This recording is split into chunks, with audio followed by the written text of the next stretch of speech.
ನಮಸ್ಕಾರ. ನಾನು ಚಂದ್ರಶೇಖರ್ ಏತಕ್ಕ. ಈ ದಿವಸ ಪೆರಡಾಲ ಶ್ರೀ ಕ್ಷೇತ್ರದಲ್ಲಿದ್ದೇನೆ. ಇನ್ನು ಕೆಲವೇ ದಿವಸಗಳಲ್ಲಿ ಇಲ್ಲಿ ಬ್ರಹ್ಮಕಲಶ ಕಾರ್ಯಕ್ರಮ ಆರಂಭವಾಗಲಿಕ್ಕಿದೆ. ಇನ್ನು 3 ದಿವಸಗಳು ಬಾಕಿ ಇದೆ.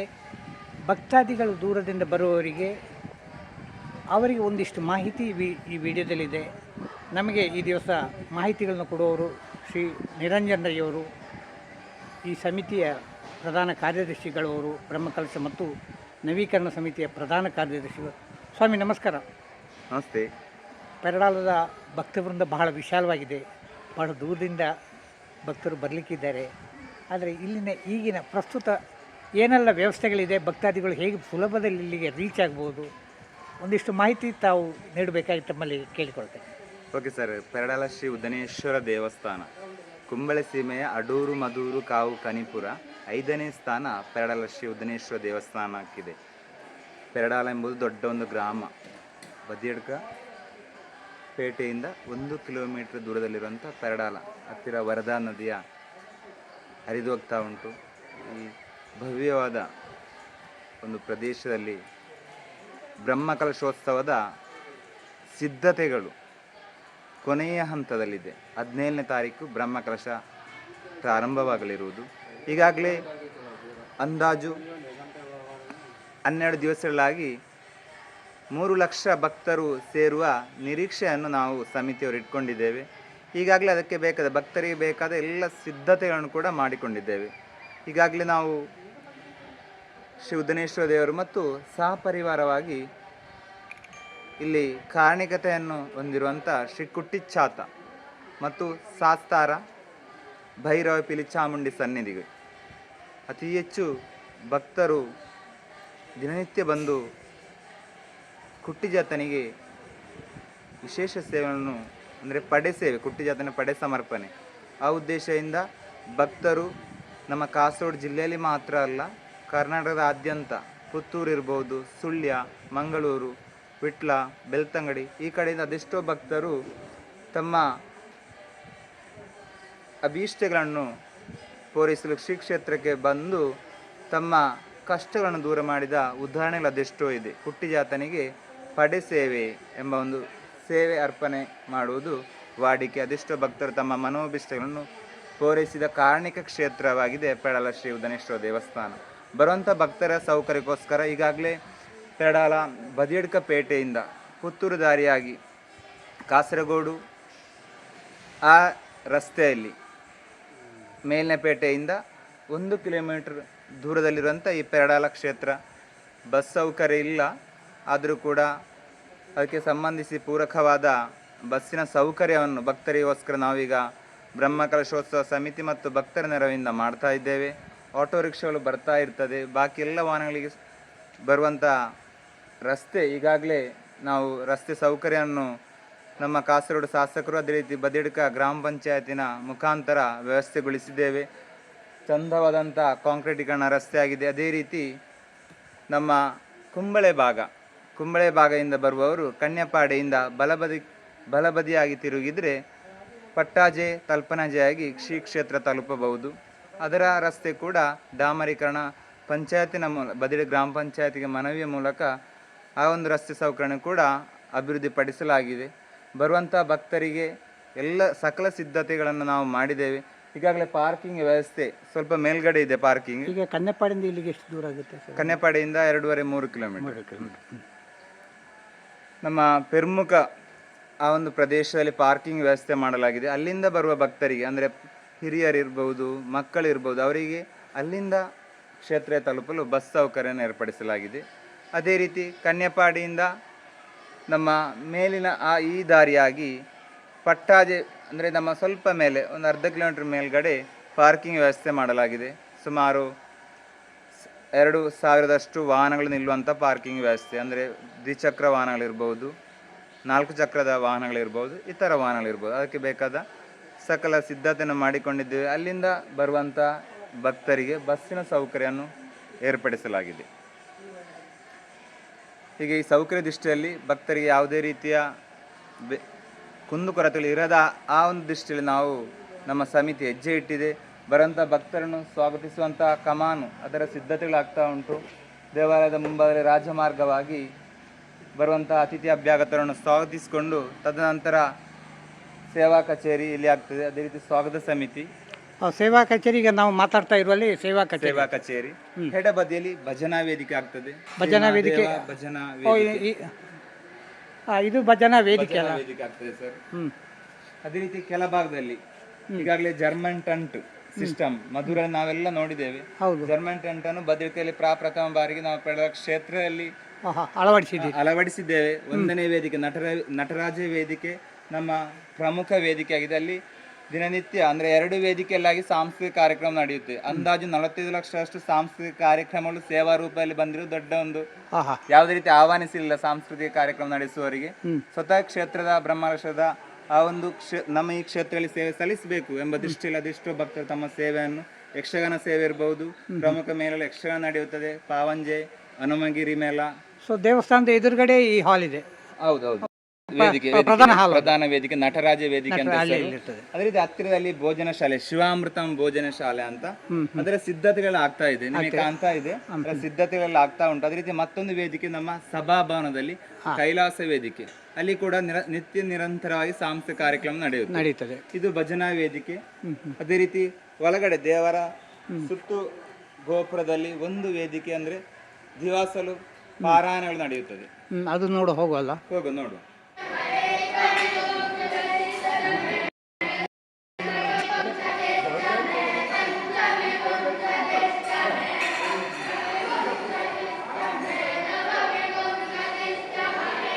ವಸಂತ ಮಂಟಪ ಸಂಪೂರ್ಣವಾಗಿ ಶಿಲಾಮಯ ಮಾಡಿಕೊಂಡು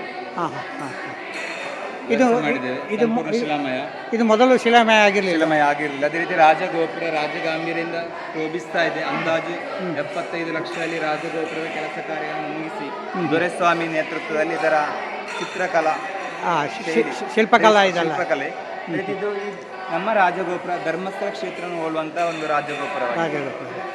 ಇದರಲ್ಲಿ ರಾಜಾಂಗಣ ಮೇಲ್ಛಾವಣಿ ವ್ಯವಸ್ಥೆ ಕೂಡ ಸಂಪೂರ್ಣವಾಗಿ ಹಂಚಿನ ವ್ಯವಸ್ಥೆ ಮೂಲಕ ಮಾಡಿಕೊಂಡಿದ್ದೇವೆ. ರಾಜಾಂಗಣ ಮೇಲ್ಛಾವಣಿ ವ್ಯವಸ್ಥೆ. ಅದೇ ರೀತಿ ಮುಖಮಂಟಪ ಕೂಡ ಅಂದಾಜು 15 ಲಕ್ಷ ಖರ್ಚು ಮಾಡಿ ಮರದ ಶಿಲಾಕೆತ್ತನೆಗಳು, ನವಗ್ರಹಗಳು ತುಂಬಿಕೊಂಡಿರುವಂತಹ ಒಂದು ಮುಖಮಂಟಪ. ಬಹಳ ಅದ್ಭುತ ಕಾಷ್ಟಶಿಲ್ಪಕಲೆ.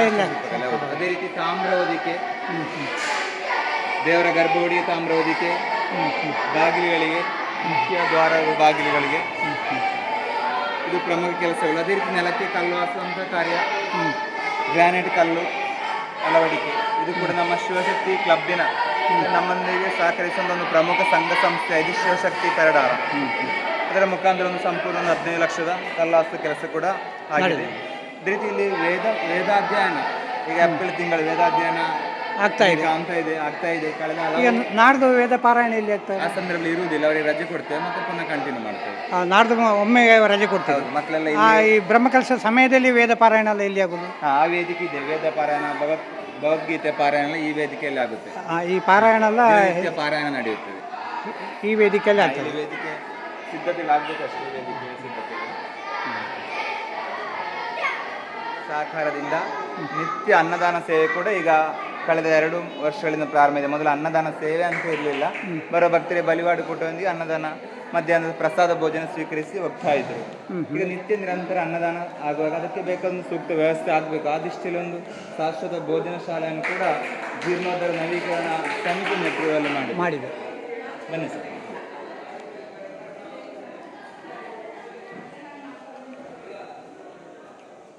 ಇದು ಭೋಜನ ಶಾಲೆ, ಶಿವಾಮೃತಂ ಭೋಜನ ಶಾಲೆ. ಇದು ಏಪ್ರಿಲ್ 18ನೇ ತಾರೀಕು ಶ್ರೀ ಶ್ರೀ ಸಚ್ಚಿದಾನಂದ ಭಾರತಿ ಸ್ವಾಮೀಜಿ ಅವರ ಆಶೀರ್ವಾದದೊಂದಿಗೆ ಅವರ ದಿವ್ಯ ಹಸ್ತದಿಂದ ಲೋಕಾರ್ಪಣೆಗೊಳ್ಳಲಿದೆ ಶಿವಾಮೃತಂ ಭೋಜನ ಶಾಲೆ. ಇನ್ನು ಕಾಯಂ ಇಲ್ಲೇ ನಿತ್ಯ ಬರುವಂತ ಭಕ್ತರಿಗೆ ಅನ್ನದಾನ ವ್ಯವಸ್ಥೆಗೆ ಇದೇನು ಅಡಿಗೆ ಕೊಠಡಿಗಳು.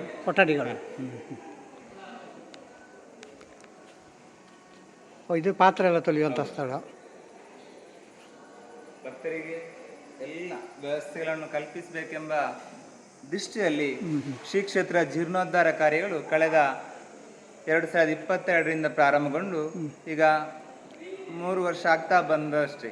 ಅಷ್ಟು ಬೇಗ ಎಲ್ಲ ಕೆಲಸ ಜೀರ್ಣೋದ್ಧಾರ ನವೀಕರಣ ಕಾರ್ಯವನ್ನು ಅಷ್ಟು ಬೇಗ ಒಂದು ನಮಗೆ ಕೂಡ ಅನಿಸಲಿಲ್ಲ. ಆ ಒಂದು ದೇವರ ಅನುಗ್ರಹ, ದೇವರ ಇಚ್ಛೆ ಅಂತ ನಾವೆಲ್ಲ ಒಂದು ಅದಕ್ಕೆ ನಿಮಿತ್ತ ಮಾತ್ರ.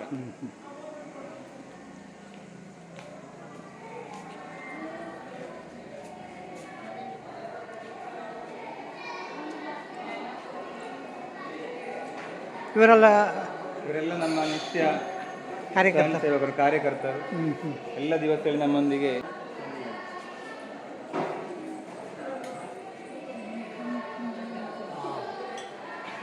ಕಾರ್ಯಕರ್ತರನ್ನು ಹುರಿದುಂಬಿಸುವ ಕೆಲಸ ಮಾಡ್ತಾ ಇದ್ದೀರಿ ಅಂತ ಕಾಣ್ತದಲ್ವಾ?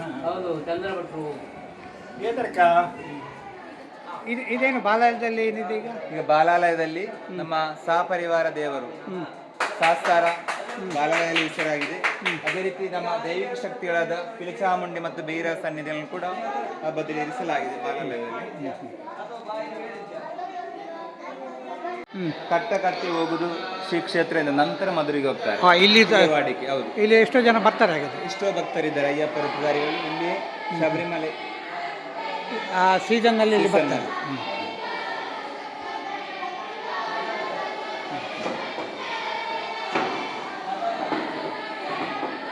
ಈ ಬದಿಯಲ್ಲಿ ಪಿಲಿಚಾಮುಂಡಿ ಭೈರವ ಸನ್ನಿಧಿ ದೈವಿಕ ಶಕ್ತಿಗಳು. ಇದರಲ್ಲಿ ಏನು ನವೀಕರಣ ಇಲ್ಲಿ ಮಾಡಿದೆ ಏನಾದರೂ? ಸಂಪೂರ್ಣ ನವೀಕರಣ ಮಾಡಿ, ಇಲ್ಲಿ ಮೊದಲು ಈ ರೀತಿ ಒಂದು ವ್ಯವಸ್ಥೆ ಇರಲಿಲ್ಲ. ದೈವಗಳಿಗೆ ಸಂಬಂಧಿಸಿದ ಬಾಲಭಂಡರೆಲ್ಲ ಒಳಗಿಟ್ಟಿದ್ದೆವು. ಅಂದಿನ ಕಾಲದಲ್ಲಿ ರಕ್ಷಣೆಗೋಸ್ಕರ ಒಳಗಿಟ್ಟಿರ್ಬೋದು, ಮತ್ತೆ ಅಲ್ಲೇ ಇತ್ತು. ಇಲ್ಲಿ ಪುನಃ ಪ್ರತಿಷ್ಠಾಪನೆ ಕಲ್ಲು ಪ್ರತಿಷ್ಠಾಪನೆ ಆಲ್ರೆಡಿ ಇದೆ. ಬಾಲಭಂಡಾರ ಕೂಡ ಇಲ್ಲೇ ಮಾಡಬೇಕು, ದೈವಜ್ಞರ ಮುಖಾಂತರ, ತಂತ್ರಗಳ ಮುಖಾಂತರ ಇಲ್ಲಿ ವ್ಯವಸ್ಥೆ ಮಾಡಿದೆವು. ಅಂದರೆ 12ನೇ ಶತಮಾನದಲ್ಲಿ ಕುಂಬಳೆ ಅರಸರು, ಕದಂಬ ವಂಶ ವೈಭವದಿಂದ ಮೆರೆಯುತ್ತಿರುವಂತಹ ಒಂದು ಕಾಲಘಟ್ಟದಲ್ಲಿ ಶ್ರೀ ಉದನೇಶ್ವರ ದೇವಸ್ಥಾನವನ್ನು ನಿರ್ಮಿಸಿದರು ಎಂಬುದು ಐತಿಹಾಸಿಕವಂತ ವಿಚಾರ. ನಂತರ ಅವರು ಮಾಯಿಪಾಡಿ ಅರಸರು, ಕೊಡ್ಯಮ ಅರಸರು ಇವರ ಕಾಲಘಟ್ಟದಲ್ಲಿ ದೇವಸ್ಥಾನ ಹಳೆ ನಡೆಸ್ತಾ ಇದ್ದರು. ಕ್ರಮೇಣ ಅವರಿಗೆ ತುಂಬ ದೂರ ಆಗ್ತದೆ ಎಂಬ ದೃಷ್ಟಿಯಲ್ಲಿ ಇಲ್ಲಿ ಹೇಳಲ ಗುತ್ತಿನ ಮನೆತನದವರು, ಅದೇ ರೀತಿ ಪಟ್ಟಾಜೆ ಮನೆತನ, ಇವರೆಲ್ಲ ದೇವಸ್ಥಾನದ ನಿತ್ಯ ನೈಮಿತ್ಯ ಕಾರ್ಯವನ್ನು ಮಾಡಿಕೊಂಡು ಹಳೆ ನಡೆಸ್ತಾ ಇದ್ದರು. ಕೊಳತ್ತಾಯ ಮನೆತನದವರು ಅವರು ಕೂಡ ನಂತರ ಕ್ರಮೇಣ ಈ ಊರು ಬಿಟ್ಟು ಹೋದರು. ಕೊಳತ್ತಾಯ ಮನೆತನ ಆನುವಂಶಿಕವಾಗಿ ಅರ್ಚಕ ವೃತ್ತಿಯನ್ನು ಮಾಡ್ತಾ ಇದ್ದರು. ನಂತರ ದೇವಸ್ಥಾನವು ಕೇರಳ ದೇವಸ್ಥಾನ ಬೋರ್ಡ್ ಇಲಾಖೆ ಒಳಪಟ್ಟು ಈಗ ಭಕ್ತರ ಸಹಕಾರ ಮತ್ತು ಸೇವಾ ಸಮಿತಿ ಸಹಕಾರದೊಂದಿಗೆ ನಿತ್ಯ ನೈಮಿತ್ಯ ಕಾರ್ಯಗಳು ಬಹಳ ವೈಭವದಿಂದ ಕಟ್ಟೆ ಏನು ಕಟ್ಟೆ? ಇದು ದೇವರ ಕಟ್ಟೆ, ಕೊಡಿಯಮ್ಮೆ ಮನೆತನದ ಕಟ್ಟೆ, ಕೊಡಿಯಮ್ಮೆ ಅರಮನೆ. ಕ್ಷೇತ್ರ ಸಂಬಂಧಪಟ್ಟ, ನಾನು ಆವಾಗ ಹೇಳಿದೆ, ಕ್ಷೇತ್ರ ಸಂಬಂಧಪಟ್ಟ ಒಂದು ಪ್ರಮುಖ ಮನೆತನ ಇದೆ ಕೊಡ್ಯಮ್ಮೆ ಅರಮನೆ ಮನೆತನ. ಹೌದು, ಅದನ್ನು ಕೂಡ ನಾವು ಸಂಪೂರ್ಣ ವಿಶ್ರಾಮಯ ಮಾಡಿದ್ದೇವೆ ನವೀಕರಣ ಸಂದರ್ಭದಲ್ಲಿ. ನಮಸ್ಕಾರ, ನಾನು ಪೆರಡಾಲ ಶ್ರೀ ಉದನೇಶ್ವರ ಕ್ಷೇತ್ರದ ಈಗಿನ ಆಡಳಿತ ಮುಖ್ಯಸ್ಥನಾಗಿದ್ದೇನೆ. ನನ್ನ ಹೆಸರು ವೆಂಕಟರಮಣ ಭಟ್ ಚಂಬಲ್ತಿಮಾರು. ಶ್ರೀ ಕ್ಷೇತ್ರದ ಜೀರ್ಣೋದ್ಧಾರ ಹಾಗೂ ಬ್ರಹ್ಮಕಲಶೋತ್ಸವವು ಕಳೆದ 3 ವರ್ಷದ ಕಾಲದಿಂದ ನಡೆಯುತ್ತಾ ಇದ್ದು, ಬ್ರಹ್ಮಕಲಶೋತ್ಸವದ ಈ ಕಾರ್ಯಕ್ರಮಕ್ಕೆ ನಾವು ಸಂಪೂರ್ಣ ಸಿದ್ಧತೆಗಳನ್ನು ಕೈಗೊಂಡಿದ್ದೇವೆ.